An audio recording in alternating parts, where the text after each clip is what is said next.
This will be an important video. The topic of this video is about struggles with eating disorders. And it's addressed to you if you struggle with eating disorders or if you know someone who does.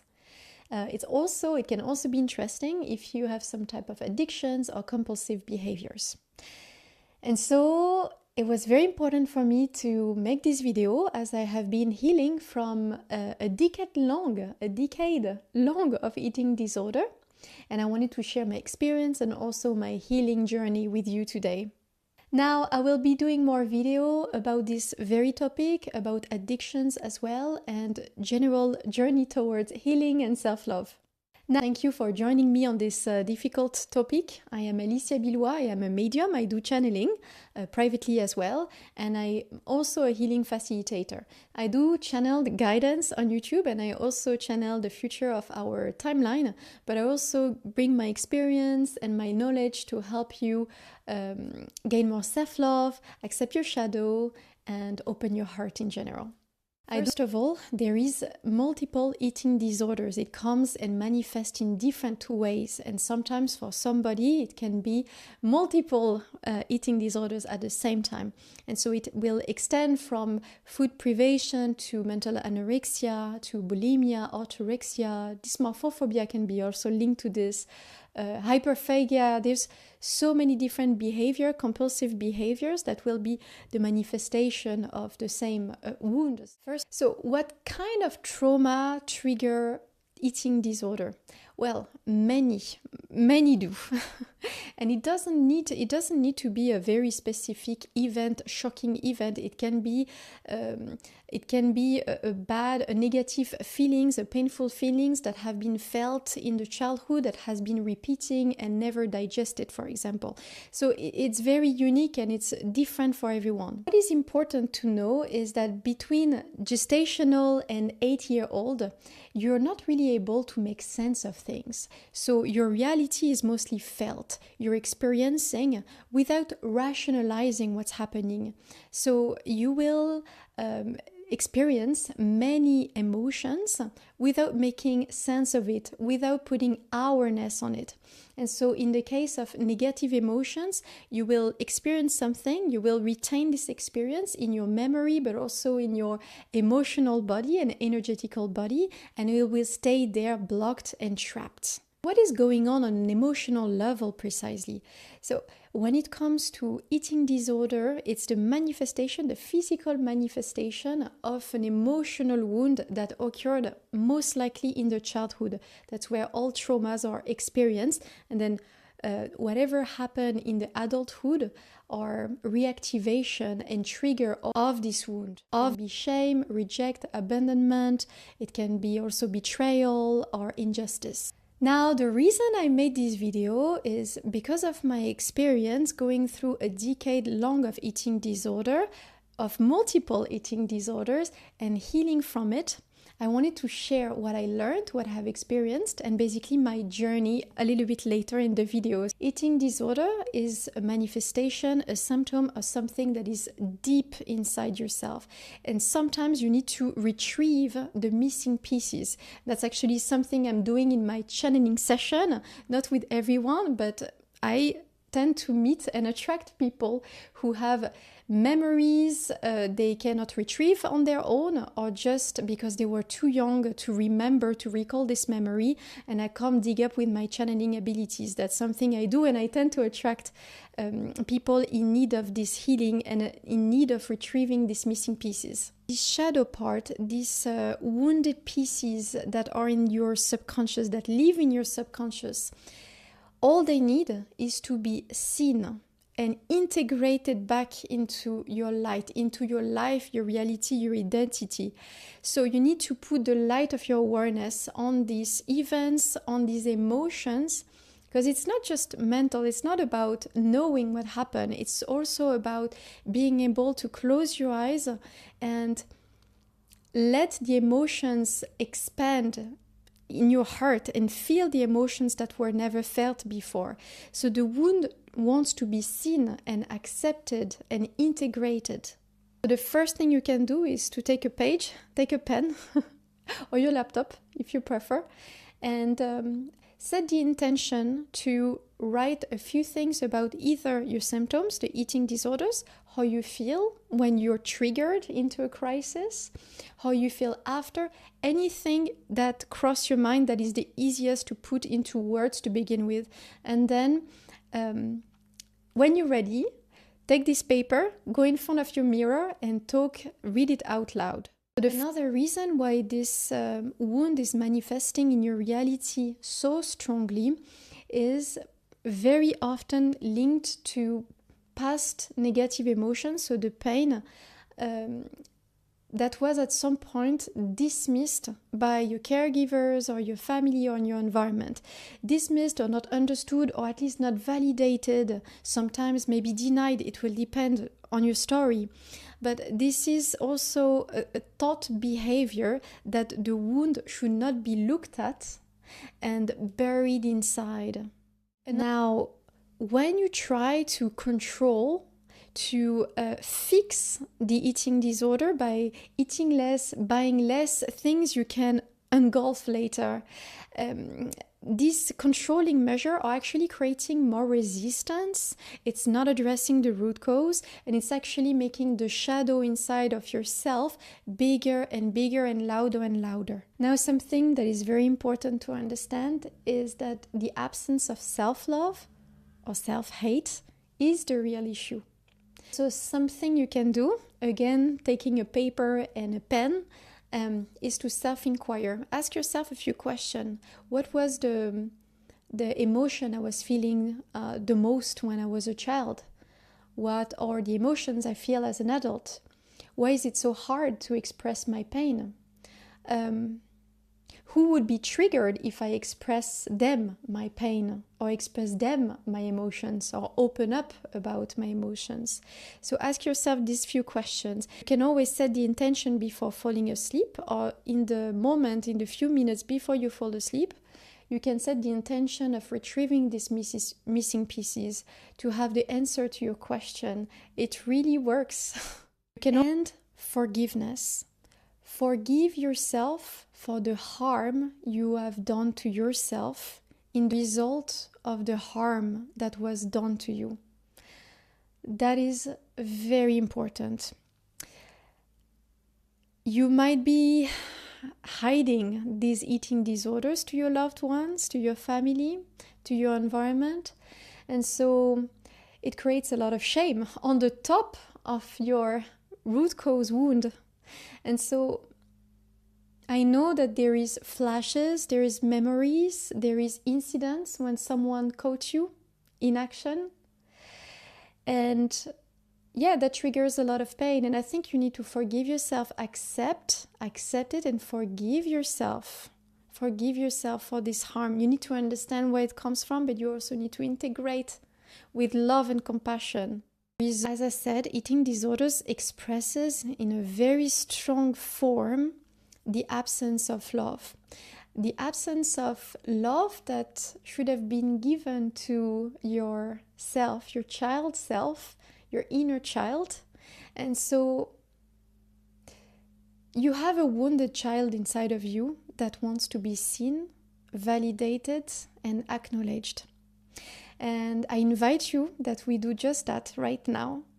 Okay? So we are going to do a very short visualization of 3-5 minutes. And so I want you to put your feet on the ground, be seated comfortably. You can also just lay down as well if that's what you prefer. And you're gonna close your eyes now. And I want you to take a big deep breath in. And you exhale. And you slow down. And you sit inside your inner seat. Or you relax your back if you're laying down. You relax your neck and your legs. And you take another deep breath in. And you exhale deeply. And you relax. And imagine that you are standing on the sun, on the beach, a beautiful beach, looking at the sea, looking at the reflection, the shiny reflection of the sunlight dancing on the waves right in front of you.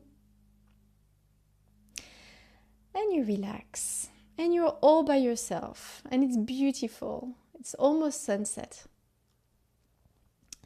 I want you to feel your toes playing in the warm sand. And then I want you to turn your head. Turn your head, look on your right.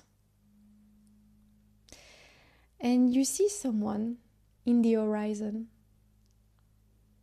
And now when you're ready, I want you to start walking towards this person that you see far away.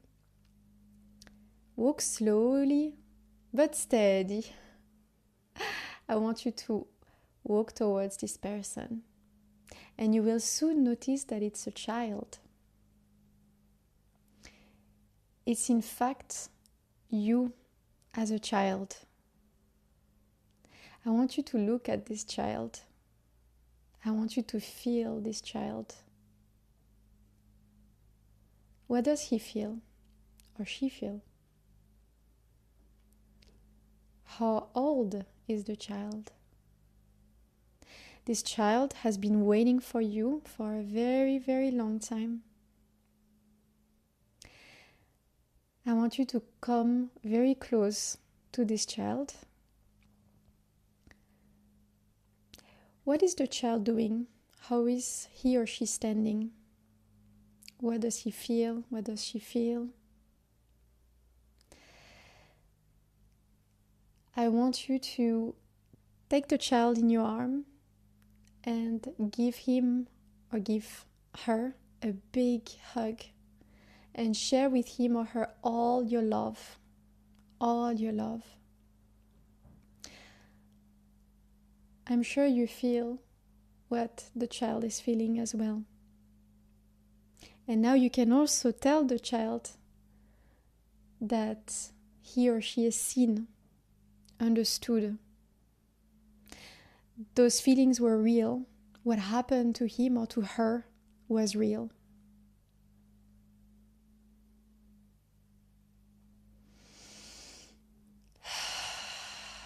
Take a deep breath in and exhale. And now you can pause the video if you need to stay with the child, with yourself. Take the time you need. And if you're ready, you can open your eyes and come back to this video. The last thing, the journey to your healing starts now. It's not easy, but it doesn't need to be very long, you know? And it starts with small steps. And I'm going to be talking about this in my videos. I feel the call to do so. I understand now what I'm supposed to do. I did not experience this for no reason. And I have a lot to share. So I will share. Okay? And the sharing starts now, actually. I also wanted in this later part of the video to share my experience of struggling with eating disorder with you. I need to go back to myself after this little visualization. I strongly need to share this story with you because it's again, you will see how much I see myself, how I look at every part of this wounded child. Sorry, my paper, you can hear my paper. And I hope it helped you to see yours as well. Okay, so there is 3 layers of my experience that started when I was 12. It got pretty strong around 15, 16. And then it lasted until around 24, 25-year-old. I don't remember. The end was a little bit, it shredded in few pieces here and there. And so, to me, the manifestation, this experience, it came under different form. It took different form. So it started with obsessive cleaning, actually. I would clean my home and clean it again and again and again and always find something to clean. And I would even clean my friend's home when invited at their place. I also had some type of obsessive thoughts. So, for example, to give you an example, I was recalculating my grades because I was in a school in France, and we have a very strong ranking system, strong hierarchy at school. And even if I was very good at school, I was constantly recalculating my grades because I thought if I'm not number one, I am worth nothing. So I was recalculating my grades every day, several times a day, and the pressure that I felt was so strong, the stress and the fear was so strong. I would remind myself to relieve myself that if it gets too much, I can always end it. And that was my exit, to know that I could end it at any time. I'm sure you understand what I mean by ending it. And this started at around 13 years old, so that was pretty early. So I was applying a lot of control on my environment, right? My house, my grades, what I was doing. And then the control came over my body. I applied control on my body, and that's when I studied food privation. That turned into mental anorexia. And then a few months after that came the bulimia, which was I think it was my biggest eating disorder, the biggest manifestation for me. After I started to develop a lot of health issues like inflamed gums, bad teeth, sore teeth, belly ache, stomach ache. I almost had an intestine occlusion that led me to hospital for a few days. I also had a lot of popped, exploded blood vessels all over my face. From the pressure of vomiting on a daily basis and several times. And my face was very swollen from all the chewing, from all the stress as well. There was so much water retention all over my body. So when this became very, very strong after 5-6 years, I started to switch to a different technique, a new behavior that would compensate. Which was chewing food but not consuming it. And so that lasted for 4 more years, more or less. And then the addiction pattern kind of multiplied and diversified. And so I developed different addictions. And I'm going to be talking about all of this in different videos and how I will really go in depth in all of these topics later. And and for example, it started with the addiction to sports. Yeah, so that was all the symptoms. That's the first layer. Then the second layer is the conscious trigger. So things I was aware was happening in my mind with my emotion as well. So the first thing is over perfectionism. I was striving to become perfect. I was never good enough. And so, for example, on the top of that, I was going to a school, secondary school, and a high school that was very, very strict. It was one of the top one in France, and I was the top one in the classroom, or top 2 or top 3, depends, in the top 1 class of the top 1 school. And I was going through massive pressure, punishment, and humiliation on a daily basis, and that didn't help at all. The other thing was stress. I was dealing with a lot of stress, and the weight of responsibilities I was bearing was just immense for a young adolescent. That I was like 13, 14 years old when it really increased. Coming from a partly Arabic background on my mother's side, this is something part of the Arabic education. I'm sure if you have some type of connection with the Oriental culture or education, you know what I'm talking about, and especially on women. We are expected to do a lot, to be perfect, to self-sacrifice, and yeah, and to endure. And the last thing that I was already aware of is that my parents, even if they are wonderful people, wonderful parents, and they did their best to understand me and to validate my emotions, and they did multiple times and most of the times. But when it comes to the eating disorders, that was too much to be understood and too much to be real. That was out of their reality, out of their perspective. And so, especially my mom, because she has been strongly wounded with reject and abandonment as a child, it was very difficult for her to welcome that wound, to welcome my pain. And I understand that. I understand that for some time. But you will see that going through this healing journey, you also understand a lot of things and you develop so much compassion for others in addition to for yourself. And then there was also the deepest layer, the subconscious wound, or the subconscious triggers, the wound, the root cause.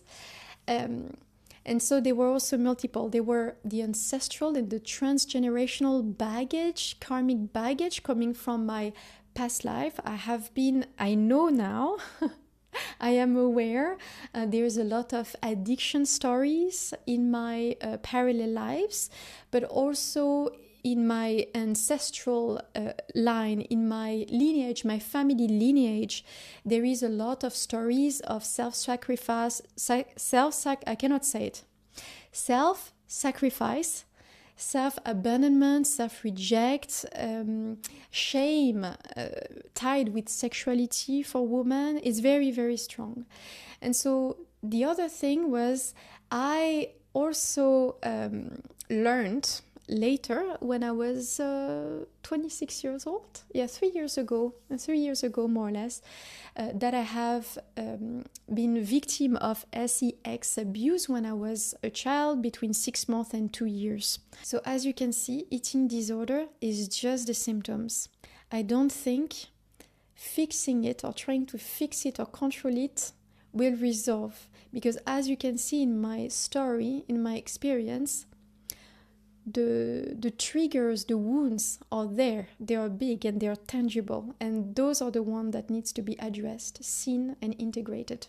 Thank you for bearing with me on this difficult topic. Thank you for watching this video, and please feel free to share your story, a little piece of your story, if you decide that it's the right moment, that you're ready to share it. I would be very happy to read your comments and to reply. I always reply to your comments.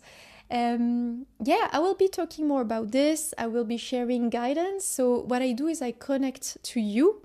Watching this video. I set the intention to do so, and I channel messages that are relevant for your present, your future. I always let you know, or your past, to understand your past.